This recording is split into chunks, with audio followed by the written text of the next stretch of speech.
Welcome to Women's Health Unwrapped with me, Nicola Farndell, a weekly show dedicated to empowering women like you to unlock the secrets of true health and vitality. Now, I'm back after a 2-week break to have a holiday, and that was an intentional choice to break the podcast so that I could really embrace my time away from work to support my own health, well-being and happiness. And it's choices like these that I really want to inspire you to take by unwrapping what healthy living really means with guest experts, or like today, a solo episode where I'm really helping you to get clear on the power of building sustainable healthy habits without the overwhelm and confusion you may be feeling right now, especially as you navigate midlife and all things menopause. So today I'm going to be exploring mindset and the power of a mindset shift that could really help you to create the lasting change you want, to build those healthy habits that perhaps you've been struggling with for many years and just not being able to put in place. And perhaps you're telling yourself things like, this is just not for me. I can't do this thing, whether it's going to the gym or running regularly or eating healthily or whatever it might be. You're telling yourself, I'm just not that kind of person. Now, a couple of weeks ago, just before I went on holiday, one of the episodes that I put out was around consistency, and I had so much feedback. And please do share positive feedback, ideally. Pop it into my inbox on Instagram. I would love to hear from you. And if you do have an extra moment, please put that feedback in as a review on whichever platform you're listening to me on, because it really does help other women to find the podcast. But I received some really common feedback from that episode about how challenging it is to be consistent, and how what I'd shared in that guest episode with Lisa Franz was resonating with you on taking those small steps, being more intentional, being mindful around the choices you make. And when you are doing things like eating or using your phone, just checking in with, is this the way that I want to do this activity and how I want to feel whilst I'm eating? Or should I be mindlessly scrolling on the phone when actually my mind is churning with so many other things that, are pulling me down, and I need to check in and get really clear about where to put my time and energy. So lots of brilliant feedback. And this episode today is going to lean into what we talked about with Lisa to build those consistent, healthy habits. Because this mindset shift is really, really important to helping you make changes. Because that feeling of, knowing you want to make a change, but just feeling like it's impossible no matter how much you wanted and it doesn't seem to follow through, is something that so many of you share is where you're at. Now, maybe that's a health goal you've been thinking about for months, or a shift you want to make in how you show up in life. Perhaps that's in your relationship, or maybe at work. You start with good intentions. You've got the thing that you want to change in mind, and you get really, clear on, this is what I want to change. This is how I'm going to do it. This is why it's important. But then life just gets in the way, or maybe your own mind does. I've been there. And so many of the women I work with have as well. That's why in this episode, I want to share one simple but really powerful mindset reframe that's helped me and so many of my clients to finally move through the resistance and actually implement the changes we want for ourselves. Because let's be honest, change isn't just about strategy, it's about mindset, it's about identity. And it's about trusting ourselves enough to keep going even when it feels hard.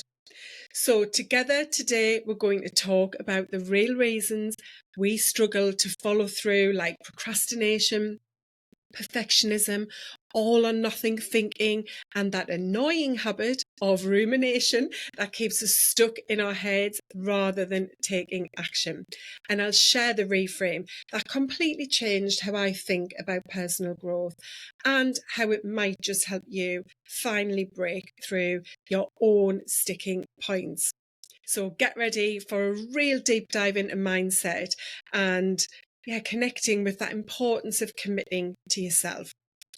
Because one of the things I see time and time again is this: when women try to make changes, like for others, whether it's, being more productive at work, keeping the peace at home, or fitting into perhaps an expectation maybe in your friendship group or so on, it rarely sticks. But when the change comes from you, from your own deep desire to feel better, to live better, or show up more fully in your life, that's when it has the potential to transform everything. But ironically, those self-driven changes are often the hardest ones to commit to. We can make those changes that others are wanting from us, or perhaps indicating they want from us, and because we think we're doing it to help others, as I say, they can stick. But when we want it for ourselves, they can be really difficult or almost impossible to commit to. And so why is that? Because surely if we want it for ourselves, that should make it possible, right? But it's because there's no one holding you accountable but you. And that's where self-trust becomes so important. I want to share a personal story here, and also a bit of an insight into working with a recent client. A few years ago, I hit a point where I knew something had to shift. I was feeling drained, my energy was low, my anxiety was really high, and I was stuck in this cycle of, I'll start fresh next week. I must start on Monday. It's okay, Nicola. Monday, we're going to make the change. But the next week kept coming and going. What I did was start out on a Monday, full of good intention, high hopes, high expectations, and a big goal. But of course, I didn't stick to it. I didn't commit fully through the week. I'd often wane because life would get in the way. And what finally helped me break the cycle wasn't some perfect morning routine or a new planner. It was taking this moment of realization to ask myself, like, why am I not making these changes that I do want for myself? And what would it feel like to actually believe I could do this? And it was this question that changed everything. And this question was asked to a client I was working one-to-one with over the past few months. I asked her, do you trust yourself? And she responded with a bit of a puzzled look on her face. And she paused, she was quiet, and she was like, I don't know what you mean. And I said, do you trust yourself? She was like, well, I don't know. I haven't really thought about it. And I said, these changes that you want to make, eating healthier, strength training, finding a new hobby, being more connected across your friendship group, and putting boundaries in place. She had some older kids. Do you trust yourself to make these things that you want happen? And we had a really interesting conversation about it. And of course, we worked through what might be holding her back from that self-trust and how she could overcome that. And that's what I did in that example I shared with me from a few years ago, because I realised that I didn't not know what to do. I knew what to do. I had that knowledge and information. I just didn't really trust myself to keep doing it, because I kept telling myself, well, you failed before, you're going to fail again. You're too busy, or you're older now, or you're too anxious. Your anxiety is standing in the way. But when I got that realization, just like I did with my client, that's when the shift can start. It's not with some grand gesture, but with those tiny commitments you make to yourself that you follow through on. Even things like drinking more water, filling that water bottle up in the morning to track what you're drinking through the day, going for a walk at lunchtime when you said you would, or perhaps it's even just not eating your lunch whilst being on your computer screen. Saying no to things that drained me, like that was a big thing. Certainly in my relationship at the time, standing, I guess, up for what I really believed in and wanted, and not being afraid to just give in. All of those things that I followed through on, I was quietly telling myself, you can trust you. And that's really what committing to change is about. It's not about discipline or motivation or willpower, which so many of us lean into and blame. We blame, well, I don't have enough willpower. I'm just not motivated enough. It's actually about trust. Trusting yourself enough to believe that what you want, you are worth showing up for, that you are capable of showing up for that day to day and you can make it happen, that you are worthy of having what you want. That is such an integral part of this, that trust and self-worth and self-belief that you can do it. So if you're listening to this and thinking, I've tried and failed before, Nicola, you're not alone. But the question isn't, why didn't I stick to it? The question is, how can I start building trust with myself again, one small promise at a time? Because essentially, when you're wanting to change something and you have a goal in whatever capacity that might be, personal, health, relationship, or professionally, it's through the intentional action you take that you show yourself, because you want it. So trust yourself to make it happen. Make that promise to yourself. So let's dive into understanding what's holding you back before I give you this golden nugget of the mindset reframe and how to use it for yourself. So think about what actually gets in the way, because even as I've said, with the best intentions, most of us bump into the same few mindset blocks over and over again. I see these so often with the women I work with, and I've experienced in all of them myself because they are so common. So what are those things holding you back? Well, first up, I would say procrastination. That queen, of I'll do it later, or as some coaches I work with call it, procrastinating, anything and everything can get in its way. Maybe it's even cleaning the bathroom, which is the worst of the worst jobs. I'll clean the bathroom rather than go to the gym. Sometimes we delay starting something because it feels overwhelming or unclear, but often it's because we're scared, or perhaps we're holding on to these limiting beliefs inside that we don't even know about, which is what working with a coach like me can dig into and start to unravel and create new beliefs around. It's those kind of fears, being scared that we won't do it well, or we'll start and then fail, or we just won't, keep it up. So we don't start at all. We let those fears and beliefs stand in our way. So know that it's not laziness, it's self-protection. Essentially, those beliefs are trying to protect you, and that creates essentially a delay. It's a block. And then there's perfectionism, something I am a expert at because I am a perfectionist through and through. And this one can be sneaky because on the surface, of course, it sounds noble, doesn't it? Like, we want to do things right. Yeah, I like to do it the right way. And certainly in my corporate career, from a professional perspective, I leaned on perfectionism as an incredible, positive trait and skill to have. I'm a perfectionist, that's good. But of course, perfectionism can be a negative at the same time. It's a way of avoiding vulnerability, because if we wait until everything's perfectly planned and mapped out and we feel 100% ready, then we don't have to risk trying and getting it wrong. But the thing is that growth, especially personal growth, only happens when we allow ourselves to be a beginner, to just get started, and know that it's okay for it to be messy and a bit all over the place, not just at the beginning and the start of something new, but for maybe a while. And actually that's okay, because it's a necessary part of that growth and, the evolution of you becoming the person you want to be. And then next, this is a big one that I've talked about in different ways on the podcast many times: all or nothing thinking. And I know this one so well. It's that mindset that says, well, if I can't do the full workout, I won't do anything. I want to be healthy. So if I've slipped up on my food plan at lunch, then that's it. It's ruined. What's the point? Or I went out for a meal on Wednesday, so that's it. I can't eat healthy this week, because the big goal is the all or nothing thing. It's being healthy, getting fit, whatever it might be.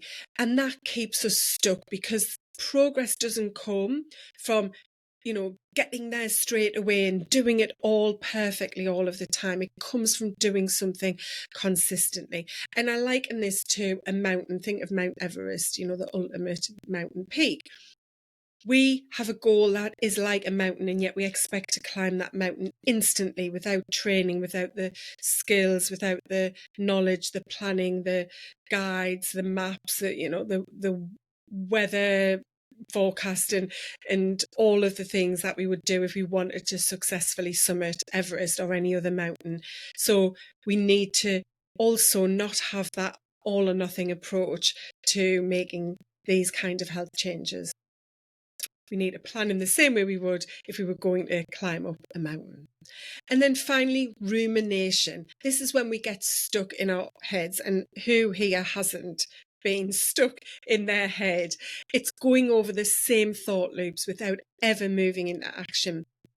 This could look like over-analysing, well, I could do this, or I could do that, or I could pay to work with them, or I could join that gym. Maybe it's replaying past mistakes. I think when it comes to health, many of us have attempted to implement change and not seen it through. And we go back over and over. Well, I joined Slimming X, I'll not say the name, and I tried to lose weight and it didn't work. And look what happened there. And look how much money I've wasted. And look at the result of that, and so on and so on. Or maybe it's catastrophizing future outcomes, which was a big part of the kind of anxiety I've struggled with, was, looking forward and thinking, but if that happens, then that this is going to be the outcome, and then that might mean I do that, and that could affect that person. Maybe it's, well, if I go to the gym, then I won't be spending time with the kids, and then the kids are going to think that I'm such a bad mother, and then they'll grow up with all of these problems themselves about being left because I prioritise the gym over them, and then they're going to be bad humans, and then they won't get a job, and then they'll be sleeping homeless on the street. That's the extreme of catastrophising. And maybe you're not quite at that level of catastrophising, but to make a point, hopefully you can see where you may be going with those kinds of thoughts. Because rumination's like quicksand. When you get into that place, whether it's catastrophising or over-analysing or pulling out all of those past mistakes, it like sucks you into it, and then it becomes so much harder to get up and move forward. But action is the antidote, even if it's tiny. So let's talk about a client that I've been working with this year. We'll call her Sarah just for ease. Sarah wanted to start exercising again after years of putting it off. She used to exercise, but in a typical sense of going to some classes like Body Pump and Body Combat, and she loved that. But for quite a lot of years since having children, she hadn't regularly been exercising. She wanted to once the kids got into school, but she just kept putting it off. Every time she thought about starting, she'd think, well, I should have done it sooner. I've wasted all of these years. I won't keep up. I'm so unfit. What's the point? I'm just so far behind, and I've aged and wasted all of these years. She was caught in this loop of perfectionism, like, what's the point of going if I can't do it the way I used to? I don't look like I did back then. I won't be able to keep up with the coordination.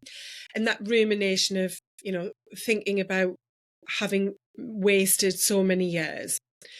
But once we started working together and explored all of these beliefs that we call limiting beliefs, we shifted from where she was to focusing on small, realistic steps that she could take, really stripping it back to, okay, where is it you want to get to? And why is that important? Which is a big part of the mindset work I do with clients. But what can we do once we knew that? What can we do right now? What's the action, the step you can take this week, that small, focused, intentional step to get going? And we came up with just 5 minutes of walking when she got out of her car in the car park at work before going into the building to start work.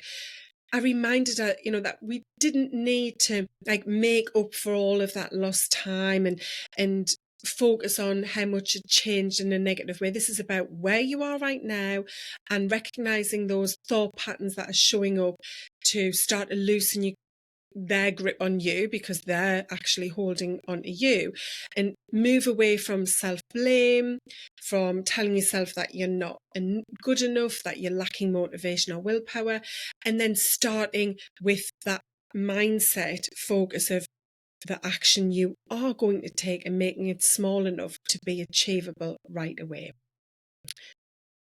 So let's get into the powerful mindset reframe that I want to give you, which really shifted things for me. And it's part of the framework that I've used with so many clients. Because what if this isn't about fixing yourself, which is the approach so many of us start from, like, we need to resolve this, we need to do something better that we've been failing at or not doing, but instead thinking about it in terms of becoming the woman you want to be, one small step at a time. And I like to picture this like growing a plant from a seed. You start with a seed, you pop it into a little pot with some soil, and you have, this intention to grow the seed into a plant. And of course, to bring it to fruition as a plant, you nurture it by giving it water, giving it sunlight, just the right amount as well. And you trust in that process of nurturing the seed you've planted to allow it to grow and thrive as a plant. Because your goal, your change that you want to make is the same thing. You have that intention, you have the desire for the change, and you need to treat it in the same way. You need to not expect results straight away. Like with that seed, there's no way that seed is going to sprout into a plant overnight. Likewise, there's no way you are going to be fit overnight or be healthy overnight, which is why I also use that analogy of the mountain. We're going to focus on not having instant results that perhaps we've expected, which is that all or nothing mentality, and focus on identity shift, real lasting identity shift. This is a process. The goal isn't suddenly to become a new you, it's to grow into her, to become a healthy person, to become someone who is physically fit or physically strong, or whatever it is you want for yourself. And the key is then when you can see the action you're taking, even those small, imperfect ones, those small steps like a 5-minute walk when you've parked the car for work, it's all part of the process. It like softens the pressure, so to speak, on you, because like with a plant, you know that it's going to take time. So you can stop waiting and expecting results straight away, and feel confident that this isn't about having the perfect conditions. It's about taking imperfect action consistently and just keeping a focus on what your future self, that woman you want to become, would choose today.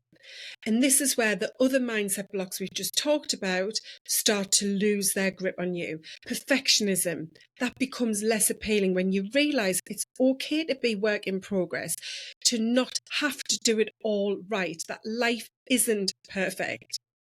Procrastination, that eases off because you're no longer expecting that instant success and the results you thought, well, I've been going to the gym for a week, I should have those by now.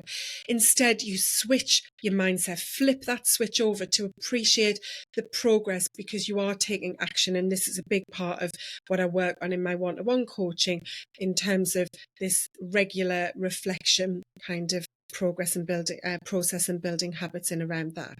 And then, of course, the grip's loosened on all or nothing thinking, because that falls away when you understand that growth isn't linear. It's a gradual process. Rumination, that's easier to interrupt because you're anchored to that bigger vision of who you're becoming. And you know that it's a journey, that it's a process, that it's a gradual journey you're on, and you're taking that intentional choice every day. It's like James Hubbard talks about this in Atomic Habits.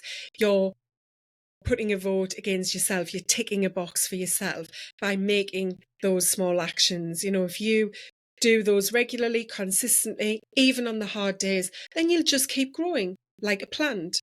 And then when you see it like that, the change doesn't feel like pressure or impossibility. It feels very possible and very realistic for you, regardless of the history of changes you've tried to make around your health before.